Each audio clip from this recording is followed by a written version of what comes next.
Ibintu 10 hackers yakora akoresheje nimero ya telefone yawe gusa. Abantu benshi batekereza ko haka kugira ngo akugirire nabi agomba kubanza kubona phone yawe cyangwa password yawe. Ariko hari igihe nimero ya telefone yawe yonyine ishobora kuba ihagije kugira ngo utangire kuba mu kaga. Nimero ya telefone ni kimwe mu bintu abantu benshi batitaho cyane, ariko ifite amakuru menshi cyane. Uyu munsi tugiye kureba ibintu 10 hackers ashobora gukora akoresheje nimero yawe ya telefone gusa. Icyambere ni ukukohereza message zo kugushuka phishing. Haka ashobora kubona nimero yawe akakohereza message isa nk'iyeme. Urugero, account yawe ya banki igiye gufungwa. Kanda hano uyemeze. Abantu benshi bahita bakanda iyo link batabanje gutekereza. Iyo ukanze uba ushobora kwinjiza amakuru yawe haka akayabona. Kabiri ni ukugerageza kwinjira muri account zawe. Imbuga nyinshi nka WhatsApp, Facebook, Instagram zikoresha nimero ya phone mu gufungura account.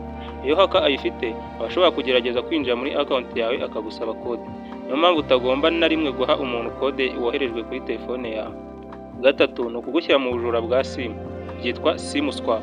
Ibi ni uburyo hackers agerageza guhindura SIM card yawe akayishyira ku yindi phone. Iyo bibaye message zawe zose n'amakode ya account bigera kuri hacker aho kugira ngo bikugereho. Mu buryo bwigeze kubaho ku bantu benshi cyane ku isi. Kane ni ukugushakaho amakuru kuri internet. Hari imbuga zishobora kwerekana amakuru amwe ku muntu ukoresheje nimero ya telefone.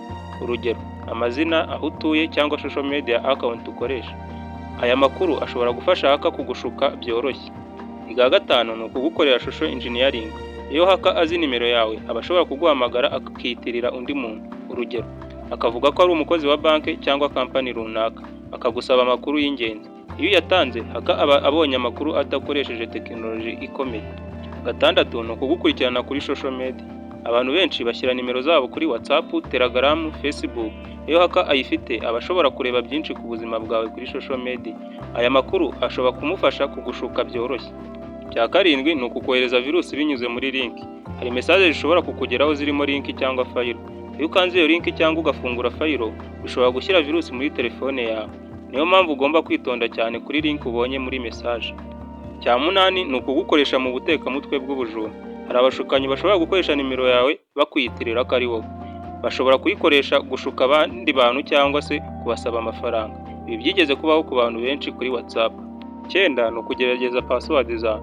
Abantu benshi bakoresha password zijyanye n'amakuru yabo. Urugero, nimero ya telefone, itariki y'amavuko cyangwa amazina yabo. Iyo haka afite nimero yawe abashobora kugerageza amahirwe ya password zawe. 10 ni ukugutera ubwoba kugira ngo utange amakuru. Hari hackers bahamagara abantu bakavuga amagambo atuma umuntu agira ubwoba. Urugero, account yawe iri mu kibazo gikomeye.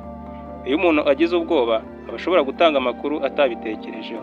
Niyo mpamvu ugomba guhora utekereza mbere yo gutanga amakuru yawe. Nk'uko mubibonye, nimero ya phone isa nkaho ari no cyane, ariko ishobora gufasha haka kubona amakuru menshi ku muntu. Niyo mpamvu ugomba kwitonda cyane ku makuru utanga kuri internet. Niba ushaka kumenya byinshi kuri cyber security mu Kinyarwanda, komeza ukurikirane channel yacu kandi ntuzibagirwe subscribe, like, share na comment kuri Sibo James Tech and AI. Twabanye rero nitwa James, ukomeje guhabwa ikaze. Kwiga AI mu buryo bworoshye, subscribe Sibo James Tech and AI.